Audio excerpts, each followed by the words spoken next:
Internet, Instagram, TikTok are full of bodybuilders and fitness influencers that undoubtedly look great. I don't know if they're on gear or not, but they look great, giving fitness and nutritional advice. But if you are like me, a parent, a busy parent, a working parent, you might have struggled with weight loss after having kids. With guys, the muffin top emerges slowly but surely, and losing pregnancy weight is a challenge to a lot of people. And in this video, myself and my beautiful wife, Cora, will share some of our lessons learned on how to lose the baby weight. Hi, if you're new to the channel, my name is Tero. I'm a Finnish mushroom entrepreneur, 13th generation family farmer, and I study nutrition and chemistry, and I've worked over 20 years with professional athletes in nutrition, some models, busy executives, mostly now just run my businesses and I write books about health and wellness. And I'm also a fairly new parent. We have 3 kids with my beautiful wife, Cora, and it's been interesting to look at myself, but also our social circle where a lot of people are having kids, how the dad bod emerges, even with like people that are generally very health conscious and exercise a lot. So it's not just people who were fat before, but like slowly the muffin top emerges. And obviously for the women, it's probably even harder gaining all that weight during pregnancy and then shedding it off later. Funny enough, unplanned, my wife has been really good at it. Every time we see other parents, they're like, how does your wife lose the baby weight so easily and quickly? And I obviously know all the things she does too, but in this video, I wanted to hear from her to share her experiences, and hopefully that's helpful to someone. Hopefully there's at least 1 or 2 moms or dads out there where this video gives joy and help, and then it's been worth making it. So let's get started. Obviously, there's always some things that are true if you have kids or if you don't have kids in weight loss, like calories in, calories out, or maybe better said is calories absorbed and calories consumed might be a more accurate statement because not every calorie gets absorbed the same way. Example, if you just have one big meal at the end of the day, maybe not all the protein gets absorbed. And then if you eat Oreos and how the sugar impacts your metabolic rate. Without getting into the details, a lot of the same things that work in general weight loss also work as a parent, but not all the things are the same. There's a lot of content on YouTube where fitness influencers and bodybuilders talk about their experience, and many of them haven't had kids and are not used to those challenges. So what are the unique challenges you face as a parent? One is obviously lack of sleep. Sleep is, if not the #1, top 3 for sure thing for health and wellness. It's both for longevity and weight gain. And how does the sleep impact our recovery, cortisol levels? There's a whole series of complex, slow-moving messengers, i.e. hormones that impact our metabolic rate, and that can impact our, mostly I think, cravings, to be honest, but also how much we burn per day. So that's obviously a big one, how much you sleep. The other one is just kind of activity levels. You would think that you have more activity because you're up longer days and you're at playgrounds, but sometimes activity levels drop, especially with young kids, because they're just so tired and they don't go to gym and they stop lifting. That's a unique challenge. And then the other one is the snacking. Kids love to snack. It's normal for kids to snack. And there's also, they have leftover. You know, you have your kids' lunch and then it's left, so you eat it and the calories easily pack out. And those are some of the challenges you face. I would say if there's one thing as a parent that often people face that's bigger than non-parent weight loss challenges, and that's cravings. I'm not saying there isn't cravings if you don't have kids, but because of the lack of sleep, how tired you are often craving caffeine, sugar, and snacks just to keep you going, and that can easily creep up with daily calories going up. With guys, usually the dad weight kind of slowly emerges. Look at me from the side. Do I look different to you? With the females, the weight loss is more dramatic up and down. But I would say what's true for both parties is like, do not try to lose weight on the first, let's say, 60 to 120 days of having the baby born. You're probably sleeping so poorly that you should probably optimize for recovery. You should probably be mindful of what you eat and try to get a workout in here or there, but don't be a superhero. Like that's probably the first 4 months of the baby are the hardest times to lose weight. And also if you're the female, which my wife Cora will soon talk more about, if you're breastfeeding, you probably don't want to be in a constant caloric deficit because you're actually trying to create milk. And then if you don't get enough calories, you don't create enough milk, then you're stressed out about the milk, the baby doesn't get it. It's just a vicious circle that you want to avoid. So First rule would be like, give yourself a pass for the first 4 months. Take it as like a long deload process if you're familiar with that, or you could also take it as like a mini bulk. You probably shouldn't eat junk food. You should avoid calories coming from sugary drinks and alcohol. Those are probably not helpful, but if your daily caloric intake is slightly higher than your maintenance, then that's probably okay. Like, I wouldn't worry about the first 4 months. The first thing you want to do is when you start feeling a little better, the baby is waking up 1 or 2 times a night, you want to start walking a lot, walking with the baby. As the Kai's perspective is that rucking is amazing. I would almost argue that walking is a better form of exercise than anything else you can do. Now, weightlifting will probably give it a good argument, but if you make it a rucking walking, so i.e. you're carrying the baby in a carrier, besides having the skin-to-skin connection and just a general vibing with the newborn, you also have a weight that slowly gets heavier. So what's cool about it is that it's not like overnight you're carrying 30 pounds, but it slowly grows with it. And when the kid is bigger, in my case, when my firstborn was slightly bigger and I put it on a running through stroller, then I put the next baby into the carrier. So now I'm pushing one, carrying one. And then now we're evolved to the point where I have a double stroller on the kids and then I'm carrying one. And that's just an amazing way of slow progression. At the end of the day, if we talk about fitness, progressive overload and progressive cardio load too, make a lot of sense. So walk a lot with the kid and get your 10,000 steps in if possible, and use that as a time for also the kid to sleep. Or in our case, what I've done is I often take the kids in the morning so my wife can sleep in, because the probability is that she's been up more at night and is more tired in the morning. So that's just something that's worked for us, and it's also helped me at least maintain weight, not gain weight, by increasing my steps and getting those few hundred calories a day burned on top. The other thing that worked for me as a dad is like, you really want to get your protein in early in the day, and ideally just focus on very, very high protein, low carb, low fat. Everybody digests slightly differently, but what I noticed is that if I don't sleep optimal, I do wake up groggy and tired, and I crave caffeine and sugar. And in that case, getting the protein in the first 30 minutes of waking up, that could be anything like doing Greek yogurt with protein powder in it mixed in. That could be a great meal. But just a high protein breakfast early on will probably curb a lot of those sugary cravings that you might have later and keep you satiated longer. So I would say that's probably true for everyone, but I think it's more true if you're tired and groggy and getting those calories in. The other thing I worked when my kids were really young was that I try to do pull-ups and push-ups in a park. It's sometimes hard to get a 45-minute to an hour workout. Now that our kids are older, I found ways how after school drop off, there's a way to get a workout in. But in the beginning when it was hard, there was still plenty of opportunities to do a few sets of push-ups. You probably seen people in prisons be absolutely jacked, and they sometimes don't do long workouts, but they do push-ups, pull-ups, dips multiple times a day, and they get their reps in. So while you could argue that you want to get a proper workout in, but at the end of the day, the weekly volume of exercise and lifting is probably more important than the single exercise. So one way to get it in is doing pull-ups here and there and push-ups here and there and squats, air squats, lunges, stuff like that. Jumping jacks, hit them. 1, 2, 3. I am so pumped out. You can easily get it done. Time is not an excuse. And it's also fun because that probably is an easier workout than full on going to the gym.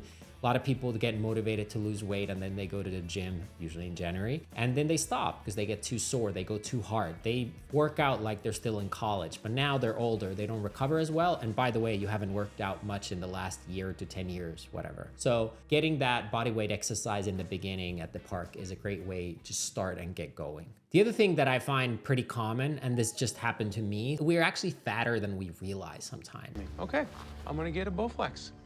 I'm gonna commit.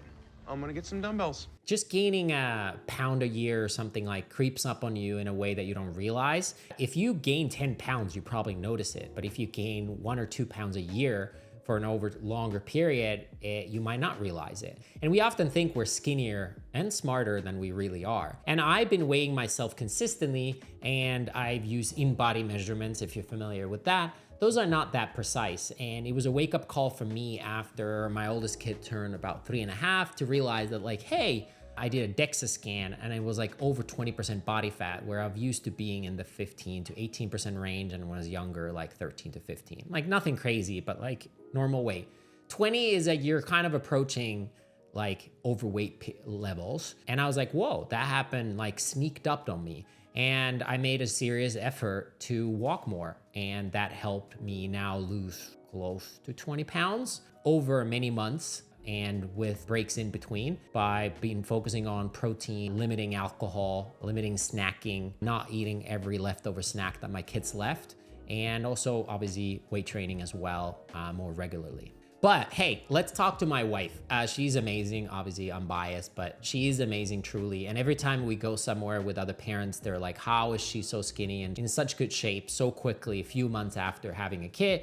Obviously, I know her background of being an international model for a long time and having to manage her weight, being in stressful conditions, early call times and long days shooting, and having a lot of knowledge. But she also had to adjust her style a little bit after having kids. And obviously aging is part of that process too. So the process of having a baby is insane. You basically push your organs up, gain weight, there's a little baby there, it comes out, the organs drop, it's a whole shakeup. And then you're breastfeeding for hopefully a year at least. And that's a long time. And I think it's better that you hear it directly from her on some tips on how to lose the baby weight after giving birth. All right, so everyone talks about having a baby.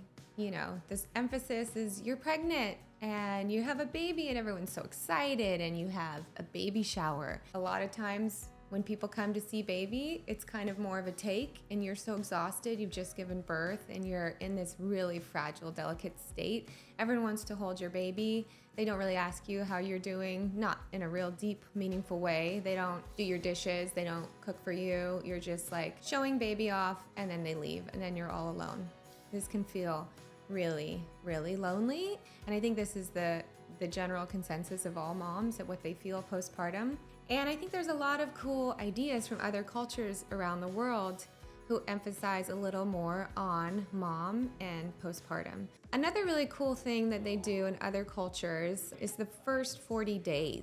And different cultures have different words for it. In Spanish, it's la cuarenta, which is to stay inside for 40 days. And I practiced that with all 3 of my births. And I felt like this really, really helped to nourish me before I stepped out into the world. And some of the things that they do in the first 40 days is you stay in bed, you don't get up for at least 7 days or 5 days, some people say. You're in bed. Then the next 5 or 7 days, you're on the bed. Then the next 5 or 7, you're around the bed. So you're really taking it easy and being gentle on yourself. If you think about it, it's almost like your body just went through a car crash and it needs to recuperate. You need to rest. And getting up and moving around and doing stuff is not the ideal. You really should be resting and restoring yourself. And people can come in and help with baby and take baby and let you have some rest. Having your partner involved in this, or at least some support person, like a doula, is really amazing. They can cook for you, bring you food, so you can really just stay in this mommy bubble. And other cultures actually refer to it as mother-baby, as if it's one thing. It's not separate, it's you and baby. And the special significance, I think, of 40 days is similar to like the 4th trimester. If you think about, you just went through 3 trimesters of being pregnant, but now you have this 4th trimester where baby's not really sure that they're separate from you. They think they're still much a part of you.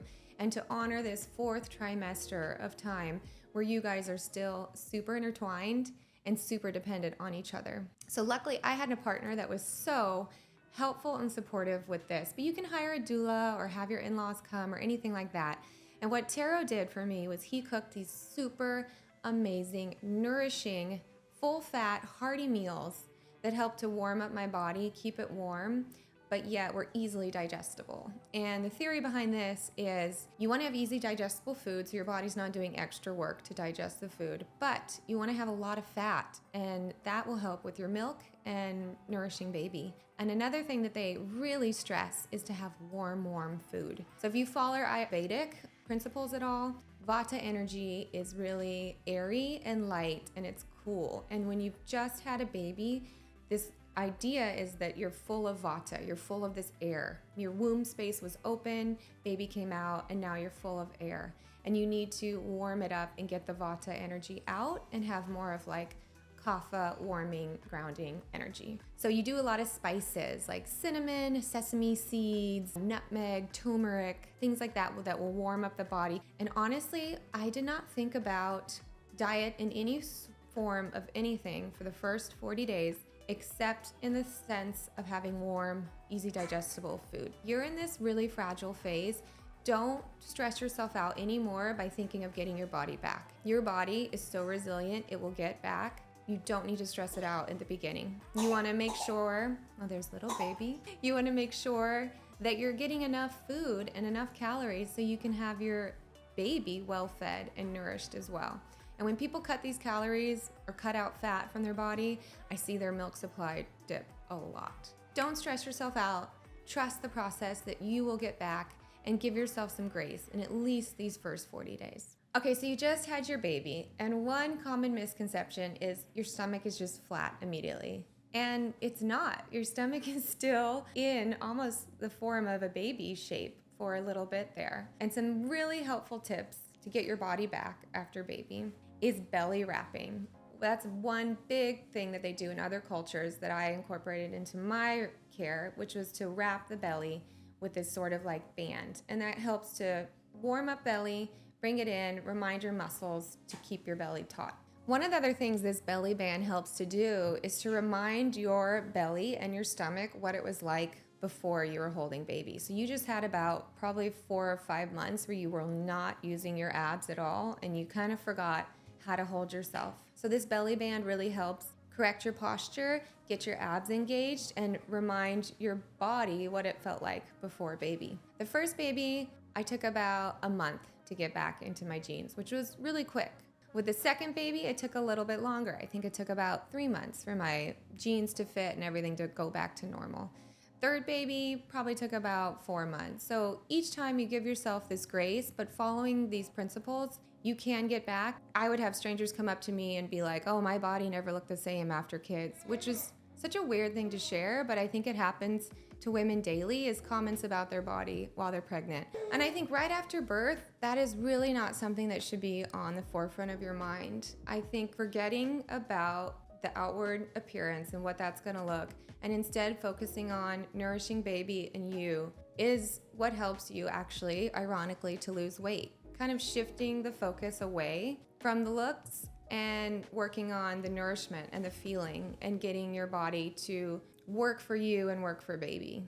One big shift I think happens is when you're allowed to work out again, which is usually 6 weeks. And when you start to work out again, you get this shift of, oh my gosh, I'm feeling my strength, I'm feeling my body again, I'm doing something for myself, I'm having a boost of endorphins.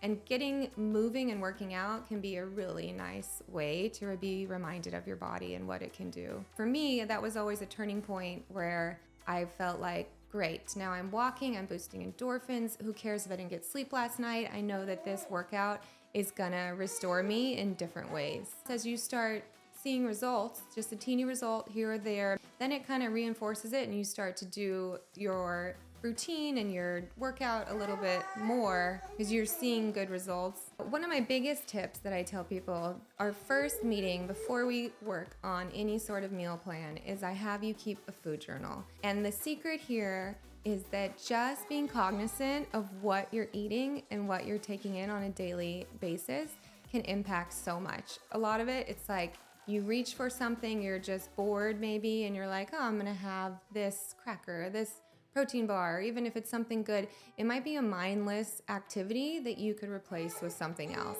And the idea of the food journal is like, is it worth writing it down? Once you see how many calories is in it, is it worth doing? And to be able to flow and not be too caught up on calories, but to have a general idea of like, how much is a salad? Sometimes you think a salad is a good food.